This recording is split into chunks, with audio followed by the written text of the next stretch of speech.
Alright. नमस्कार, स्वागत है आप सबका आज 25 जुलाई शनिवार की शाम। क्विक अपडेट क्या चल रहा है आपके आजू-बाजू में? उम्मीद है कि आप सब सुरक्षित हैं अपने परिवार के लोगों के साथ और इस कोरोना काल में आपके आजू-बाजू में भी केसेज़ आ रहे होंगे, तो अब हम भी अछूते नहीं रहे। अ, हमारे जस्ट नेक्स्ट डोर नेबर हैं, उनकी सस्पेक्टेड कोविड केस है। अ, टेस्ट नेगेटिव है बट सीटी स्कैन में कुछ चिंताजनक चीज़ें देखी गई हैं, तो एज़ अ प्रिकॉशन वो खुद ही क्वारंटाइन सेंटर पे चले गए बिकॉज़ उनके घर में एक माताजी भी हैं, तो उनकी भी चिंता हम सबको थी।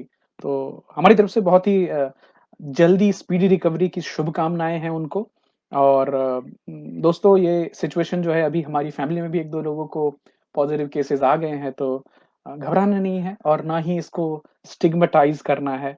ये एक ज़िंदगी का हिस्सा है, जिससे हम सबको लड़ना है, फाइट करना है और इसके आगे बढ़ना है।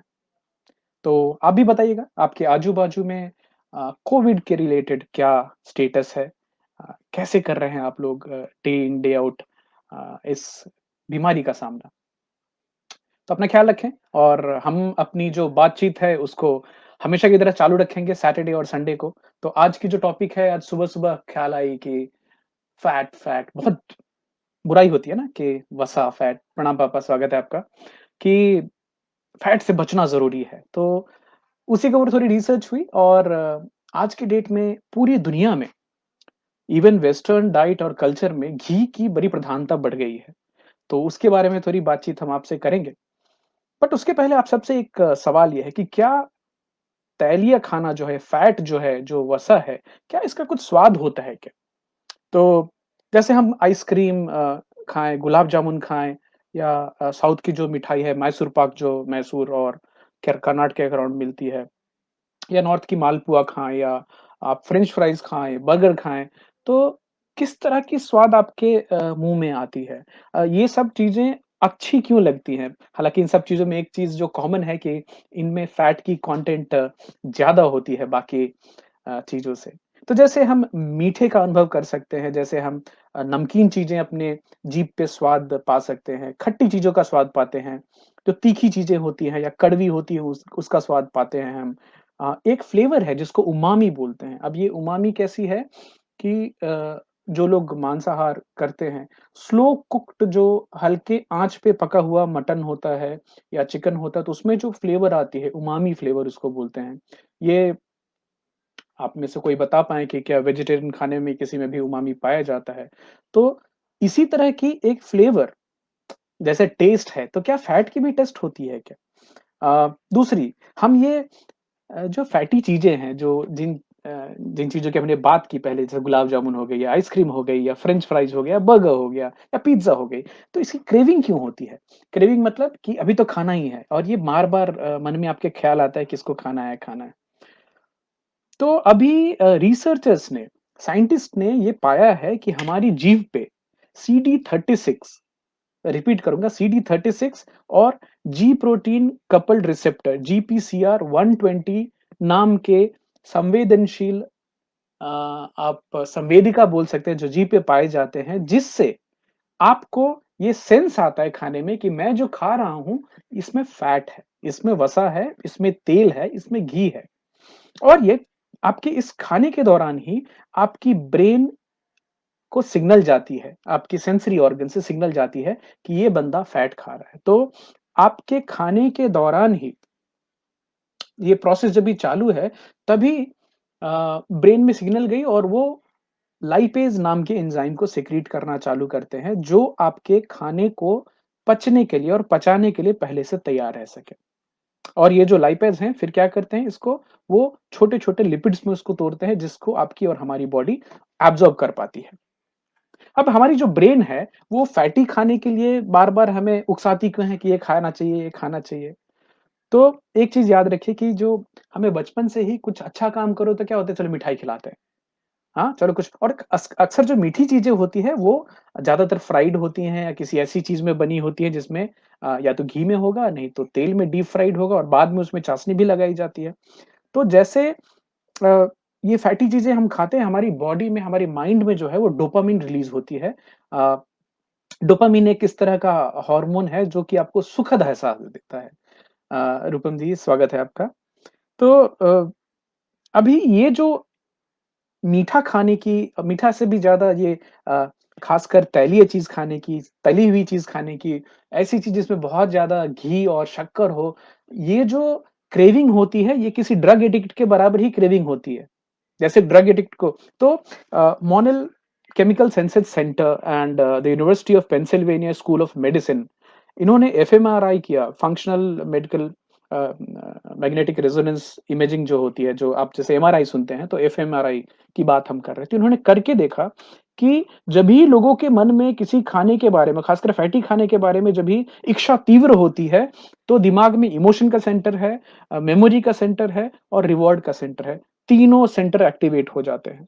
अब जैसे फॉर एग्जांपल आप सड़क पे जा रहे हैं और आपको घी में तली हुई एकदम जलेबियों का स्वाद और सुगंध नाक में आई, इमीडिएटली आपकी इमोशंस एक्टिवेट हो जाएँगे, आपकी मेमोरी एक्टिवेट हो जाएगी। कोई तो आपको मेला याद आएगा या कोई फंक्शन याद आएगा जहाँ पे बहुत पहले शायद पहली बार ही आपने वो सेंसरी एक्सप्रेशन ऐसा किया था कि ये घी की तली हुई जलेबी होती है। फिर आपने खाया और फिर आपको याद आई और आपको ये भी याद आया होगा कि शायद वो 15 अगस्त को मिली थी या 26 जनवरी को मिली थी, किसी फंक्शन में खाई आपने या कोई भोज था वहाँ पे खाई।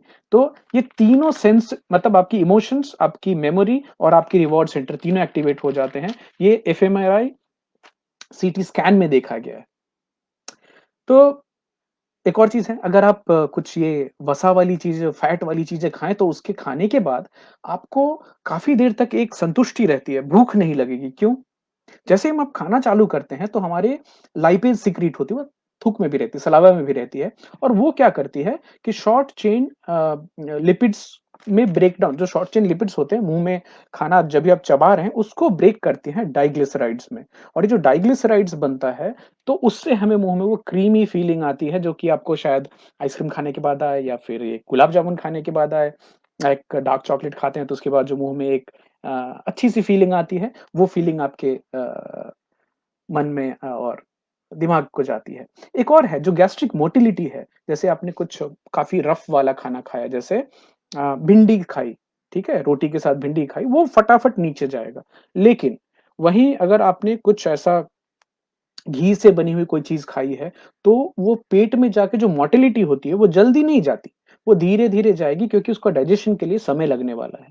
तो उसको डाइजेस्ट करने के लिए डाइजेशन भी स्लो हो जाती है और जब भी ये फैट वाली चीज़ें आप खाते हो तो जो पेट है ना, वो ब्रेन को सिग्नल देता है, गट ब्रेन को सिग्नल देता है कि अभी आप खाना बंद कर दो क्योंकि आपको ये पचाने में समय लगने वाला है। इसलिए फैटी खाना खाने के बाद आपको पेट ज़्यादा देर तक भरा हुआ महसूस होगा और आपको जल्दी भूख नहीं लगेगी। इसमें एक और चीज़ है, ये आपको बाद में जल्दी क्रेविंग नहीं देता है। जैसे आपने कार्बोहाइड्रेट्स खाए, चावल खाया रोटी खाई और आप जैसे कार्ब्स खाएँगे तो इमीडिएटली आपकी शुगर स्पाइक होती है, जो शरीर में शुगर का लेवल है वो बढ़ता है और उसके साथ ही इंसुलिन भी रिलीज़ होती है।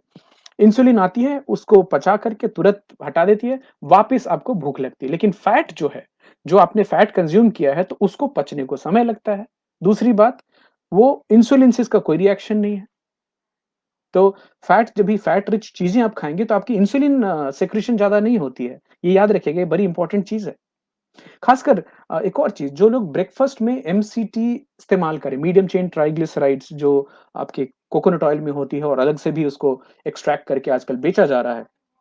अगर आप ब्रेकफ़ास्ट में एमसीटी ऑयल किसी तरह से आप लें, आपको बहुत-बहुत देर तक भूख नहीं लगेगी। वो आपकी क्रेविंग्स को रोक के रखता है। आपको मतलब दिमाग को ये सिग्नल जाता है क्योंकि एमसीटी ऑयल में कीटोन्स होते हैं जो कि आपकी ब्रेन को डायरेक्टली फ्यूल देते हैं। आपका ब्रेन बहुत ही शार्पली काम करता है, कॉग्निटिव फंक्शन आपके बढ़ जाते हैं और आपको एक बहुत देर तक लॉन्ग लास्टिंग बूस्ट मिलता है। तो आप ब्लैक कॉफ़ी में काली कॉफ़ी जो होती है, उसके अंदर में आप शुद्ध नारियल का तेल जो होता है, virgin coconut cold pressed oil जिसके बारे में पहले बात कर चुके हैं, अगर उसको मिलाकर आप पिएँ, आपके स्वास्थ्य पे इसके अच्छे नतीजे निकलेंगे आपको। मैं खुद ही कई महीनों से अभी तो 6, 7, 8 महीने हो गए, ज़्यादा हो गए तब से ये चल रहा है और हम ब्रेकफ़ास्ट नहीं लेते हैं और सीधे रात को जो खाए उसके बाद सीधे लंच होती है, तो एक 16-18 घंटे की जो पीरियड होती है, उसमें खाली ब्लैक कॉफ़ी और कोकोनट ऑयल के कॉम्बिनेशन से चल जाती है। अभी देखिए ये जो हम फैट की बात करें, हम जो शशांक जी स्वागत है आपका। हम जो फैट की बात कर रहे हैं और हाय अंचल आपने भी जॉइन किया इधर and let me see who else is here doctor Sharon so nice of you to join hope you are enjoying it. So ये फैट के कुछ बेनिफिट्स हैं क्या? ये फैट कुछ बॉडी में फ़ायदा करता है क्या? तो सबसे पहली चीज़ जो है, ये आपके ब्रेन को स्ट्रेंथन करता है। आपका जो अभी ब्रेन को स्ट्रेंथन कैसे करता है? तो हमारा जो ब्रेन है वो तो 60% फैट है। 60% आपका जो मस्तिष्क है, एक जो इंसान का मस्तिष्क होता है वो 60% फैट से बना होता है। इनफैक्ट ये हमारी बॉडी का सबसे फैटीएस्ट ऑर्गन होता है, सबसे ज़्यादा फैटीएस्ट ऑर्गन। और दूसरी चीज़ ये अगर आप अच्छी क्वालिटी के फैट कंज़्यूम करते हैं, तो वो आपके शरीर में भी फैट को जमा नहीं होने देता। अब ये बड़ी कॉन्ट्राडिक्टरी बात है। अब देखिए जैसे आपने लो कार्बोहाइड्रेट डाइट खाना चालू करेंगे तो आपकी वेट रिडक्शन होगी और जो वेट रिडक्शन होगी लेकिन अगर आप अच्छी क्वालिटी का फैट खाएँ, जैसे घी है, जैसे कोकोनट ऑयल है, जैसे ऑलिव ऑयल है, अच्छी क्वालिटी का फैट बटर भी खा सकते हैं। अगर आप कंज़्यूम करें, तो बॉडी कार्बोहाइड्रेट को हमेशा एनर्जी के लिए जलाने छोड़ करके ये सीखती है कि हम फैट को कैसे इस्तेमाल कर सकें एज़ अ ईंधन। और ये बात याद रखिएगा कि जो फैट है, ये जो ये सबसे क्लीन फ्यूल है बॉडी को। और अगर आपकी बॉडी सीख गई है जिसको कीटोसिस बोलते हैं और अगर डॉक्टर सुन रहे हो तो आप बताएँगे कि कीटोसिस जो है एक बड़ी ही प्रभावकारी एक तरह से ईंधन क्षमता है बॉडी की जो आप अपने शरीर में और हर इंसान के शरीर में मतलब हज़ारों लाखों कैलोरी ऑलरेडी फैट जमा है। आप देख लीजिए पेट के आस-पास ही आपको, बट हमारा शरीर उसको जलाना भूल गया है। उसको याद कैसे दिलाएँ? इसके लिए आपको वापस एक तरफ बताना चाहूँगा, एक छोटी-सी तकनीक है जिसको हमने इंटरमिटेंट फास्टिंग करके 1-2 बार आपको बताया भी है पहले कि रात के खाने के बाद और लंच के बीच में कुछ ना खाएँ, सुबह उठें, आप नींबू वाली चाय पी सकते हैं, ब्लैक कॉफ़ी पी सकते हैं और अगर आप एक्स्ट्रा वर्जिन कोकोनट ऑयल मिलती है तो उसको डाल के आप कॉफ़ी में पी सकते हैं। इस बीच में कुछ खाने की इजाज़त नहीं है और यकीन मानिए, मैं ऐसा इंसान था कि रात को 12 बजे भी डिनर किया और सुबह ऑफ़िस 6 बजे घर छोड़ते थे, तभी भी हम ओट्स म्यूस्ली दूध में खा के या 2 ब्रेड क्योंकि तभी ये क्या था कि breakfast is the most important meal of the day. That was the theory, that was the logic given to us. बाद में पता चला ये लॉजिक और ये थियरी किसने दी? ब्रेकफ़ास्ट बनाने वाली कंपनियों ने दी।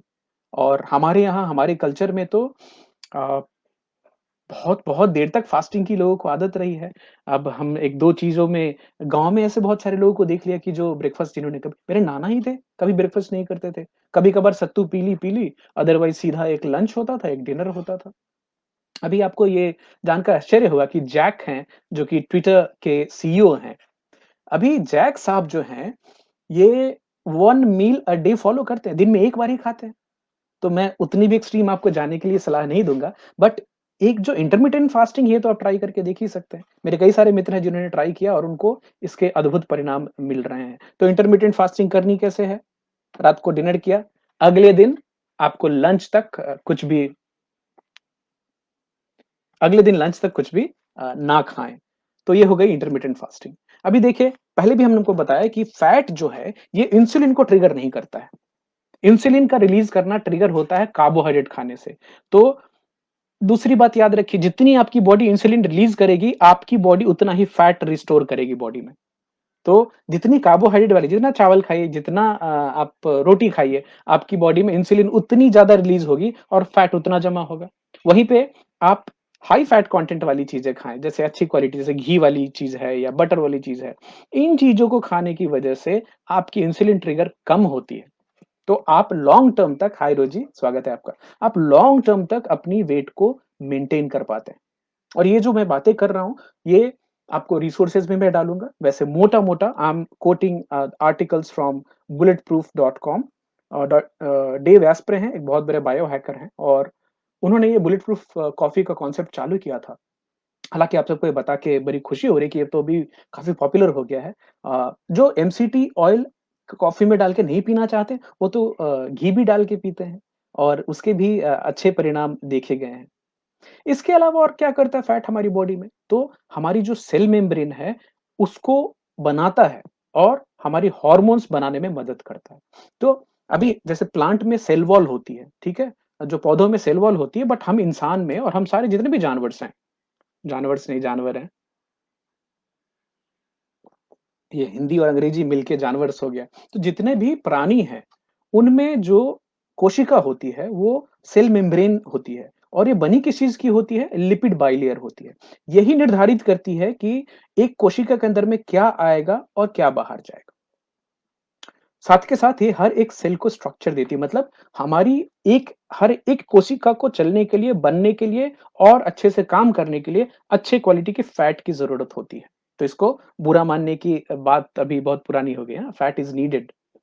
सेक्स हार्मोन्स जो टेस्टोस्टेरोन होते हैं, एस्ट्रोजन होते हैं, इनकी फॉर्मेशन के लिए फैट की ज़रूरत होती है। फैट जो है आपकी बॉडी में वो लेप्टिन भी रिलीज़ करता है। लेप्टिन क्या है? ये एक सैटिस्फाइटी हार्मोन है। ये आपकी बॉडी को बताता है, आपके मन को बताता है, आपका जो ब्रेन है उसको सिग्नल जाती है कि अब हो गया, इसके आगे मत खाओ। तो जो अगर आपकी बहुत कम फैट कंटेंट वाली खाना आप खा रहे हैं तो आपको जल्दी लेप्टिन रिलीज़ ही नहीं होगा, तो आपका पेट ही नहीं भरेगा। आपको ये संतुष्टि नहीं आएगी कि मेरा अभी हो गया खाने का। ये आपको खुश रखता है। अब बताइए फैट खुश कैसे रखेगा?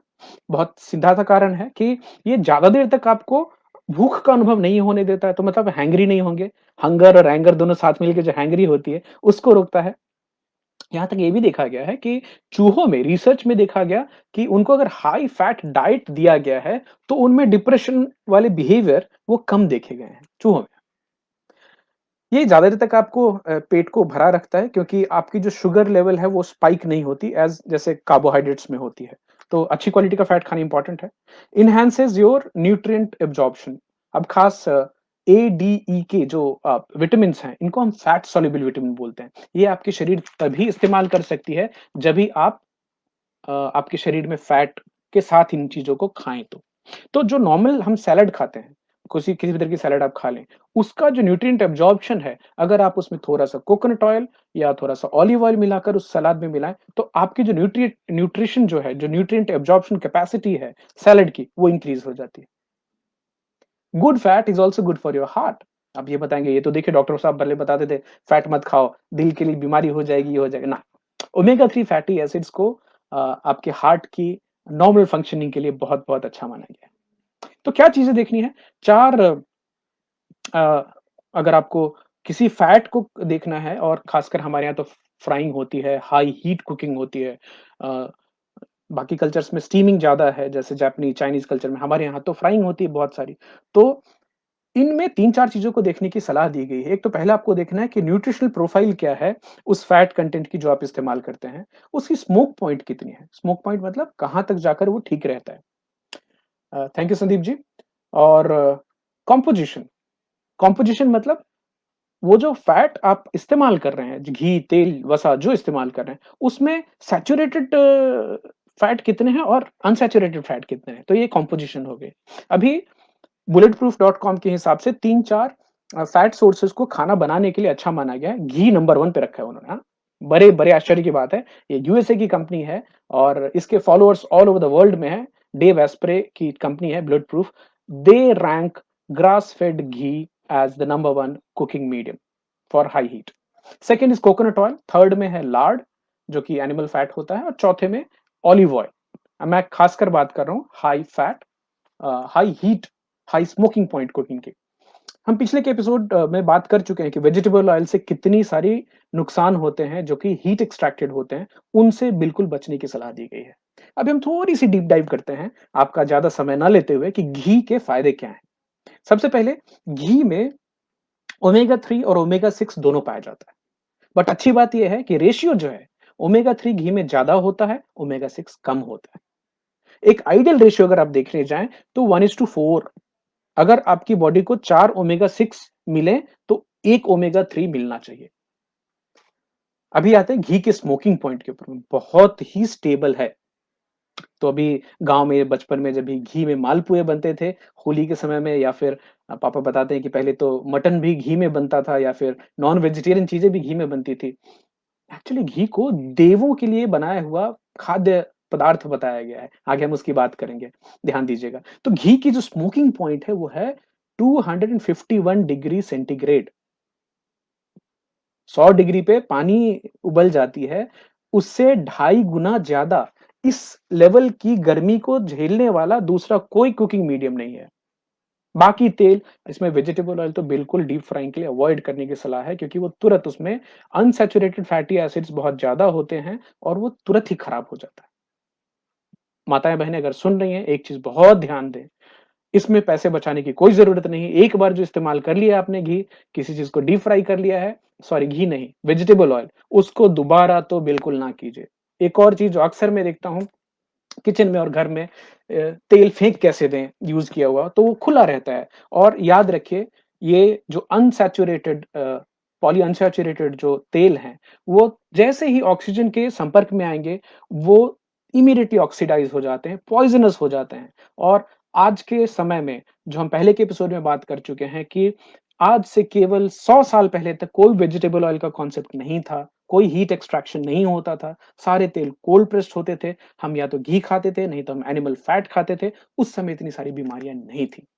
तो घी खाएँ और जो वेजिटेबल ऑयल एक बार आपने इस्तेमाल मैं तो पहली बार बोलूँगा कि इस्तेमाल करें ही ना, उसके जगह पे आप घी का इस्तेमाल करें, कोकोनट इस्तेमाल करें सरसों का तेल, लेकिन वो भी कोल्ड प्रेस्ड होना चाहिए। ग्राउंड नट ऑयल जो मूँगफली का तेल होता है, कोल्ड प्रेस्ड होना चाहिए, अनफ़िल्टर्ड। फ़िल्ट्रेशन में फिर वापिस केमिकल्स मिलते हैं और हम पहले बात कर चुके हैं क्योंकि एक 40 प्रोसेस होते हैं जिसके बाद आपको वो आपके घर तक पहुँचता है, जो फ़िल्टर्ड तेल होता है।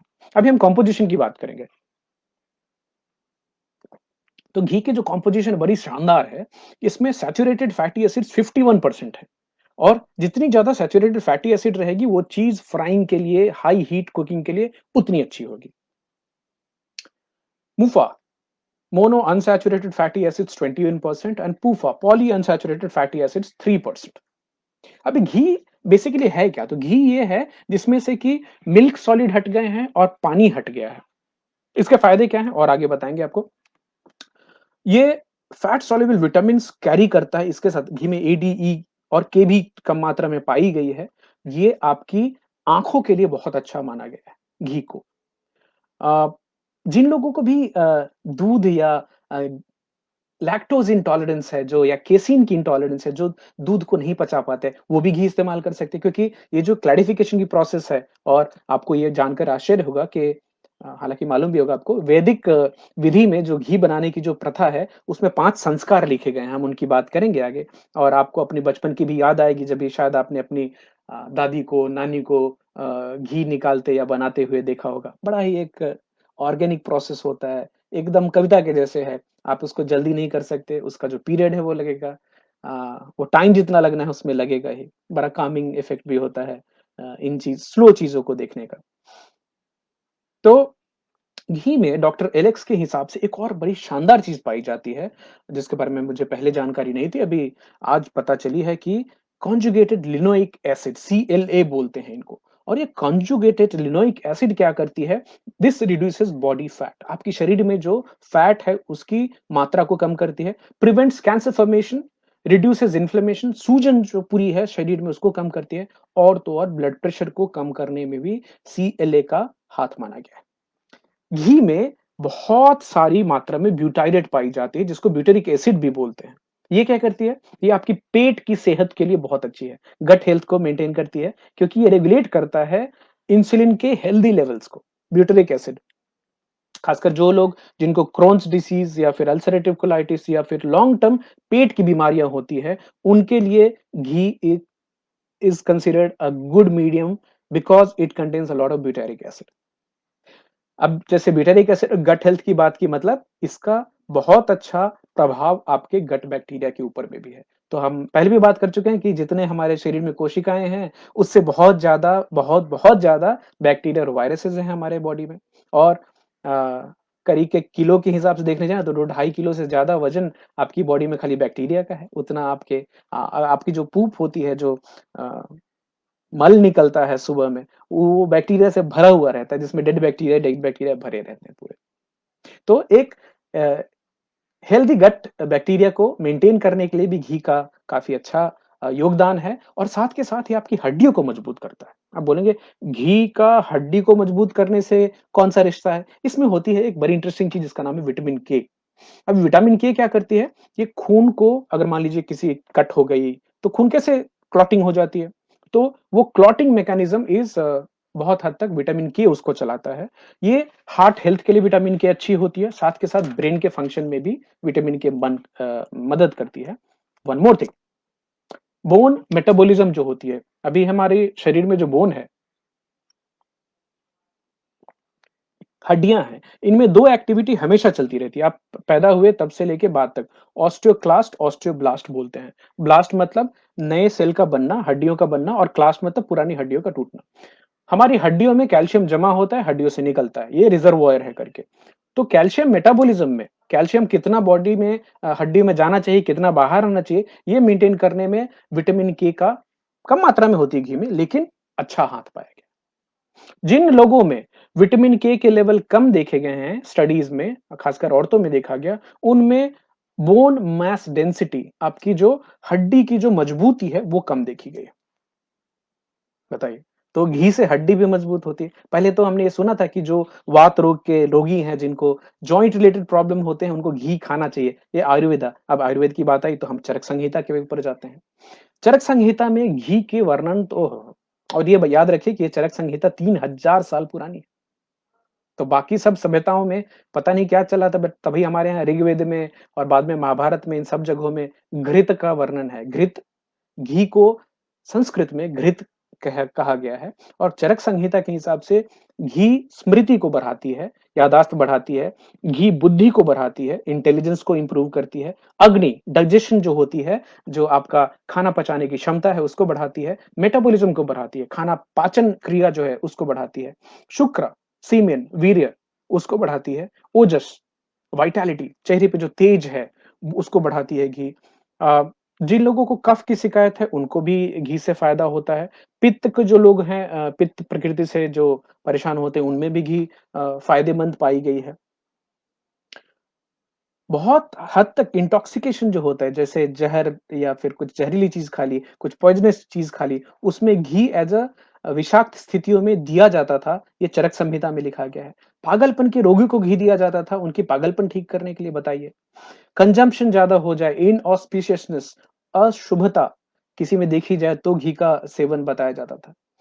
अगर चरक संहिता के हिसाब से अगर घी को वैज्ञानिक पद्धति से बनाया जाए और घी को अच्छी तरह से संग्रहित किया जाए, तो संग्रहित तो बोलते हैं 100 साल तक आप रख सकते हैं घी को, और उस समय इसको घी ना बोल के रसायन बोला गया है। तो बहुत सारी आयुर्वेद की जो दवाइयाँ हैं, उनमें घी को एज़ अ मीडियम यूज़ किया गया है, so that the medicines can be carried to the part of the body. अब संरक्षित घी जो है, जो काफ़ी पुरानी हो गई, तो हमारे एक फ़नी स्टोरी बताता हूँ। हमारी दादी पता नहीं कहाँ से रखती थी वो छोटी-सी सीसी में पुरानी घी, महकती बहुत थी, बदबू बहुत आती थी उससे।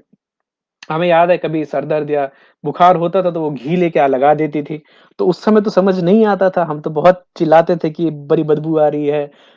अभी लिखा गया है चरक संहिता में कि जो पुरानी घी होती है, उसका इस्तेमाल बुखार में किया जाता था 3000 साल पहले। And Sugata, you are absolutely bang on. Ghee का इस्तेमाल वुंड हीलिंग में भी किया गया है। घी में शहद मिला करके जली हुई चीज़ों पे लगाने से भी फ़ायदा देखा गया। तो अलग-अलग कल्चर में घी के इतने सारे इस्तेमाल हैं, मैं तो खाली अभी चरक संहिता की बात कर रहा हूँ। जो मिर्गी के रोगी थे, जिनको एपिलेप्टिक फिट्स आते हैं, उनको घी दी जाती थी।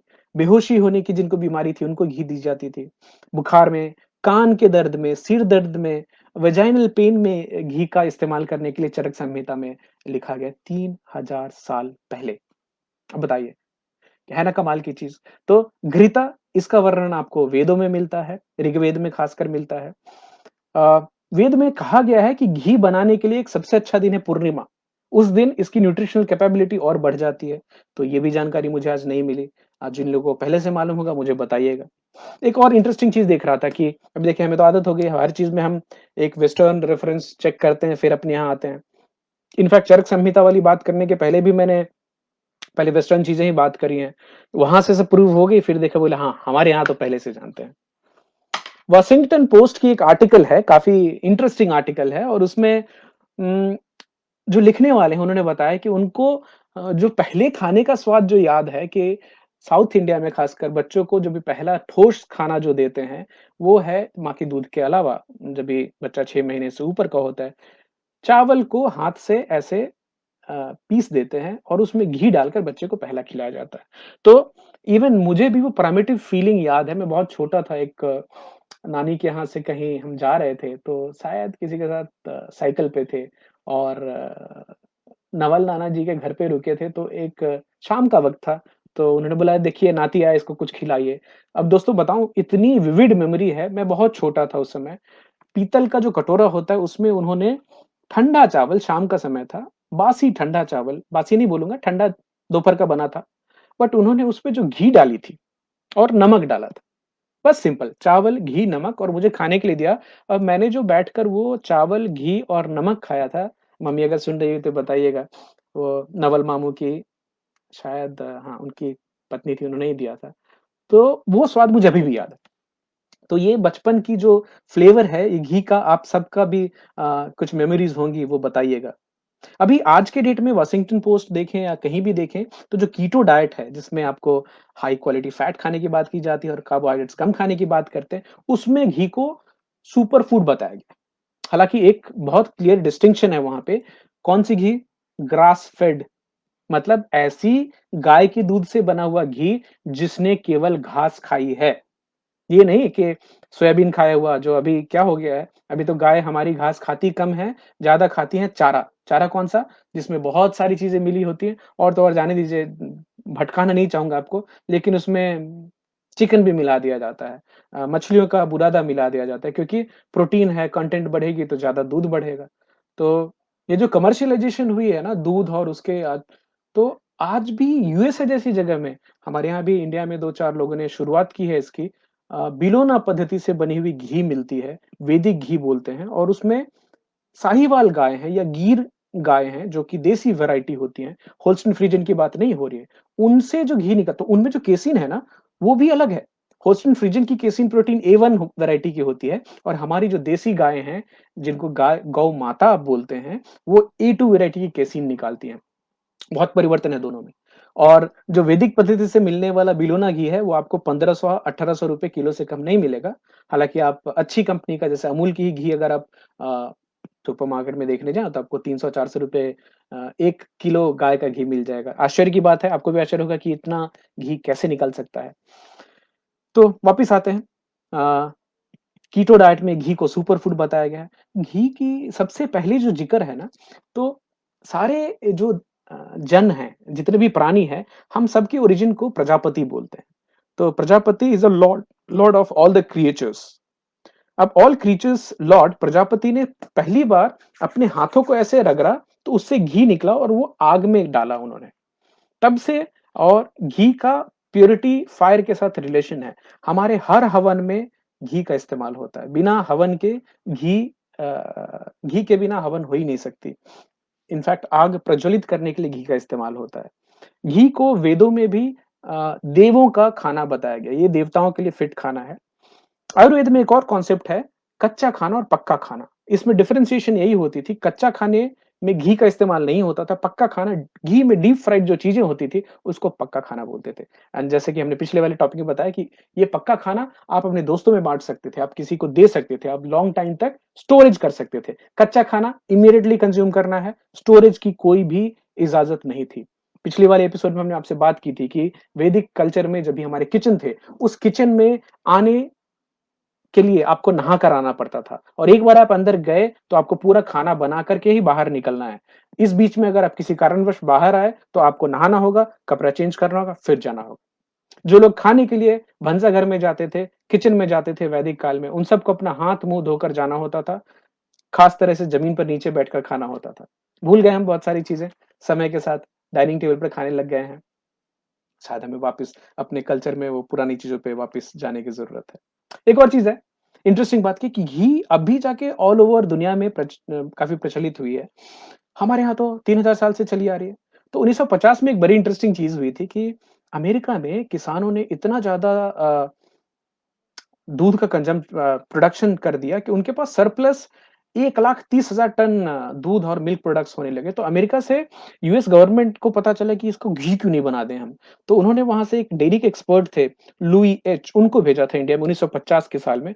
मिस्टर लुई साहब ने पूरे इंडिया में चक्कर लगाया और ये जानने की कोशिश की कि इंडिया के में लोग घी का इस्तेमाल कैसे-कैसे करते हैं और जब भी वो नॉर्थ में गए तो उन्हें देखा यहाँ घी अलग तरह से बनती है, साउथ की घी थोड़ी अलग होती है और फिर उन्होंने जो रिपोर्ट भेजी तो उन्होंने बोला कि देखिए भाई आप एक तरह का घी बना के इंडिया में नहीं बेच सकते क्योंकि अलग-अलग इलाकों में घी का टेक्सचर और स्वाद जो है वो अलग है। तो इतनी कॉम्प्लेक्सिटी उनको दिखी कि वो जो प्रोजेक्ट था अमेरिका से घी बन के आने वाला इंडिया में वो हुआ ही नहीं। तो हम वापस एक बार क्विकली बात करते हैं कि वैदिक विधि में घी बनाने के लिए क्या 5 संस्कार की बात की गई है। संस्कार हाँ, संस्कार नंबर 1 बॉइलिंग उबालना है, संस्कार नंबर 2 है कर्डलिंग जो कि दही जमाना, संस्कार नंबर 3 जो आपकी दादी ने, हमारी दादी ने, हमारी नानी ने हमने देखा था वो महना बोलते हैं। जो आपने जो दही है, जो घी घी नहीं छाली जो जमा होता था, जो क्रीम जमा होता था, उसको एक बर्तन में फिर रख के पानी डाल के फिर उसको महते थे और बड़ा इंटरेस्टिंग होता था उसमें कभी झुनझुना लगा हुआ होता था, एक पाए से बंधा, लकड़ी से बंधा हुआ खींचते हुए। तो ये चर्निंग की प्रोसेस है, ये संस्कार नंबर 3 है।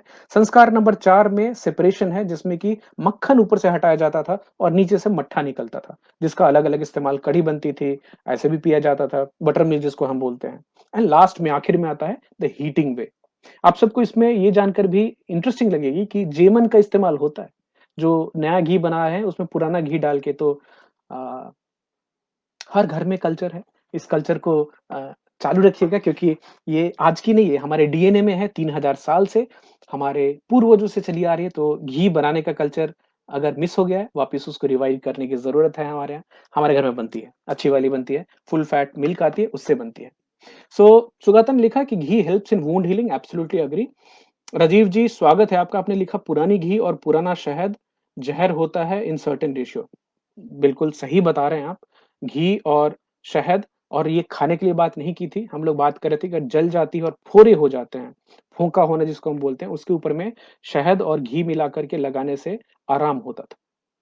खुद का एक पर्सनल अनुभव बता सकता हूँ आपको कि जो एंशिएंट ट्रेडिशन है उनका क्या इम्पोर्टेंस होता है। तो जब भी मुझे 12th के दौरान मतलब as an adult I suffered with मैं ही नहीं, मेरे मित्र पुष्कर, किसलय और मुकेश भाई को भी एक साथ ही हुआ था, हम एक ही हॉस्टल से निकले थे सबको। तभी दादी जो तिल के तेल में कपूर डालकर लगाती थी, ओह माय गॉड! उसके जैसी सूदिंग फीलिंग कमाल की थी वो। तो बहुत सारी चीज़ें हैं जो ट्रेडिशनली हमारे यहाँ हज़ारों साल से चली आ रही थी। अब हमें गुमराह करके कुछ बहुत ज़्यादा ही वेस्टर्नाइज़ कर दिया गया और हम अपनी जो ट्रेडिशनल चीज़ थी उसको कहीं भूल गए। पापा लिख रहे हैं कफ निकालने में भी सहायक है और अभी भी अपने घर में सर्दी-खाँसी में कलेजा और पीठ में गाय का घी से मसाज करने का लाभ होता है। बिल्कुल याद है पापा और अम्मा जैसे ही कोई बीमार होता था तो अम्मा पता नहीं कहाँ से अम्मा हम अपनी दादी माँ को बोलते थे, वो कहाँ से वो बदबू वाला घी का शीशी निकालती थी और आप जैसे ही सोए, आपको पता चला कि आपके पीठ में और छाती में घी लग गया, अब मरिए आप बदबू से, लेकिन फ़ायदा होता था। अ, यस प्रजापति ब्रह्मा की बात कर रहे हैं और राजीव जी आप बिल्कुल सही कह रहे हैं, जो वैदिक पद्धति से बना हुआ घी होता है, उसको बिलोना घी बोलते हैं। अमेज़न पे, फ्लिपकार्ट पे आपको मिलती है 1500-1800 की। हमने कुछ 1-2 ब्रांड्स ट्राई करके देखे हैं, ठीक-ठाक लगे हैं, बट अब ऑथेंटिसिटी जीएमओ फ्री मिल्क है, ग्रास फेड है, इन सब चीज़ों की अभी उतनी गुणवत्ता पे ध्यान कम है हमारे यहाँ। बाकी तो अगर अगर आपको अपने जान-पहचान में जहाँ पे चरने वाली गाय है या भैंस है, गाय का घी ज़्यादा अच्छा माना गया। हालाँकि एक और चीज़ ट्रेडिशनली जो नॉर्थ इंडिया है वहाँ पे भैंस के दूध से ही ज़्यादा घी निकलता है। साउथ में अभी भी गाय के दूध के घी की प्रधानता देखी गई है। तो ये थी हमारी आज की छोटी-सी कोशिश टू अंडरस्टैंड कि फैट खाने में अच्छा क्यों लगता है और फैट के फ़ायदे क्या हैं? साथ के साथ घी का क्या-क्या बेनिफिट होता है हमारे ऊपर में। तो नई साइंस भी कहती है और पुराना हमारा इतिहास भी कहता है, हमारी जो आयुर्वेदिक पद्धति है, हमारी जो वैदिक कल्चर है, वो भी घी के इस्तेमाल की पूरी इजाज़त देती है। तो मैं आप सबको रिक्वेस्ट करूँगा कि अगर आप किसी बहकावे में आके, किसी गलत सलाह में आके घी खाना बंद कर दिया है, हमने किया था, तो वापस उसको शुरुआत कीजिए। और खुद भी रिसर्च कीजिए। मैंने जिन-जिन चीज़ों का आज कोट किया है, जिन चीज़ों की बात की है, ये सब मैं आप सबके साथ शेयर करूँगा। तो इसके साथ ही आज के लिए यही काफ़ी है। विदा लेते हैं। कल मिलते हैं एक और इंटरेस्टिंग टॉपिक के साथ। Thank you so much. Take care of yourself. Bye-bye.